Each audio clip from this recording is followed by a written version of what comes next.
I want to begin by echoing what Judge Johnson just said about all the thanks to everybody who's serving, whether it's at the front lines of the hospital or the front lines of a grocery store or the front lines of a safety worker. Thank you for everything that you're doing and through this whole process. Let me just go over a few items. First of all, just another thanks as well to the citizens of Midland, as well as Midland, Odessa, the job that you're doing. As I drive around town and watch what's happening at stores, watch what's happening in to-go lines in various places around the city, it seems like all of our citizens, for the most part, have settled in to somewhat of the discipline of a new norm. And so thank you so much for that. I know for everybody that I'm speaking to and everybody that's a part of this process, there are times of frustration. We wonder when this is going to slow down or when this is going to end. But thank you again for everything that you're doing, for how you're encouraging each other, you're taking care of each other. And again, as Dr. Wilson said, I think one of the reasons that we're seeing such, as to use his term, a slow burn as compared to other places is not only our geography, but also because we as Midlanders have decided to pick up this fight and take care of it ourselves. So great job. Here at the city, we're entering into a new phase of long-term planning. We were beginning a long-term planning process a little over a month and a half ago. That long-term planning process got changed because of what we're going through right now, but we'll begin to ramp up what we're planning for the future, knowing that the future is a little bit unknown right now as we take a look at where things are financially, where we're going to have to be financially, and what are going to be the priorities of the city as we move ahead, realizing that we're not just going to stop everything and everything's going to be back to normal in the next 2 weeks. It's going to be a different time for us, especially when you look at what's happened to our industries around us, as well as with COVID. As far as the declarations and things that we're being asked to do as citizens, we are waiting to see what the governor is going to do this week. I'm sure you've read all the media about the governor wanting to get back to work. You've seen some letters to the president about letting America get back to work. And all of us are ready for that. We're ready for what those steps might be. I think it would be wise to give a cautionary tone about what it means to get back to work. I do not expect the governor to just untie this thing and we'll be back to work on Friday. I think it'll be a slow release, and it needs to be a slow release. So listen carefully as we prepare for what the next steps are going to be as a city in trying to get back to work. I also want to caution us when we do get back to work and when things begin to change and more people are allowed to do certain things, or getting back to restaurants or whatever it might be, we might want to pay attention to what might happen to our COVID numbers.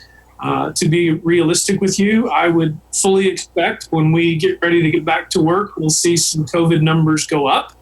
And then we're going to have to be calm. We're going to have to respond adequately and wisely and make sure that we're continuing to practice the things that we have been practicing. We said this a long time ago in relationship to the question that came up just a few minutes ago to the health department about tracking. You need to make the assumption that someone around you has COVID-19. And you're taking care of yourself, you're taking care of social distancing, you're taking care of the personal hygiene issues, you're not going to the store as a family, it's an individual going to a store. These are all the things that you know, but we need to continue to practice these disciplines. And even when we're out and about and we're with people, practicing our social distancing. So be ready for that. The final thing I want to remind you of, as it was ramped up last week in our discussion, was the mental health initiative. And the website for that is Midland, and then the letter B, and the letter H, and the letter I.org. So MidlandBHI.org to help us in this time with mental health struggles. There's not any shame in that. But we realize there's a lot of mental stress here with industry.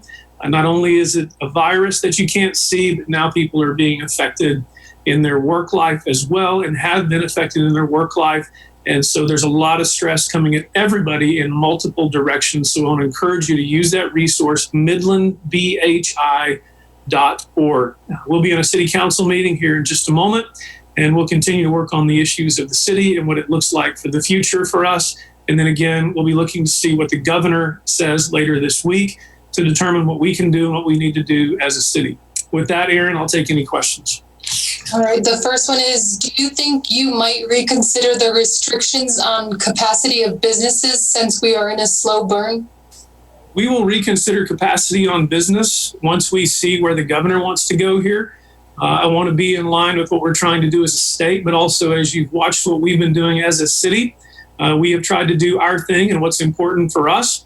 So we'll take a look at those numbers and again, wait and see where the governor lands on that. And then we'll make a decision as a city as to how we loosen the strings, so to speak, on businesses. And I even hate to use the phrase how we loosen the strings, because I really despise the fact that we have sort of taken over free enterprise in many regards. And so we need to let people get back to work. And that's why the warning from Dr. Wilson and myself is, regardless of what we do, it will not work, and we'll have to constrain things again if we have some type of sudden outbreak, if we don't continue to practice the personal hygiene issues and the social distancing issues that we're all practicing right now.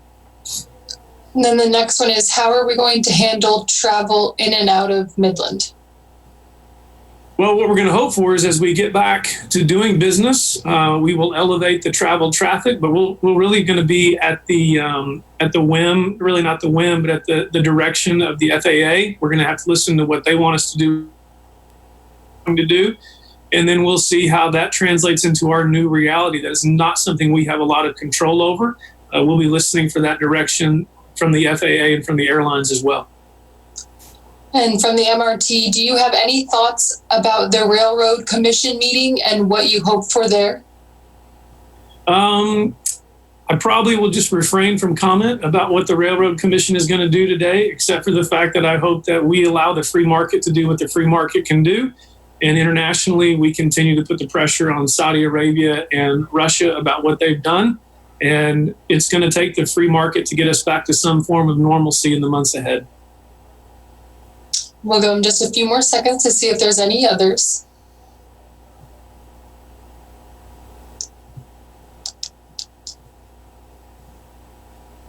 All right, Mayor Payton, thank you.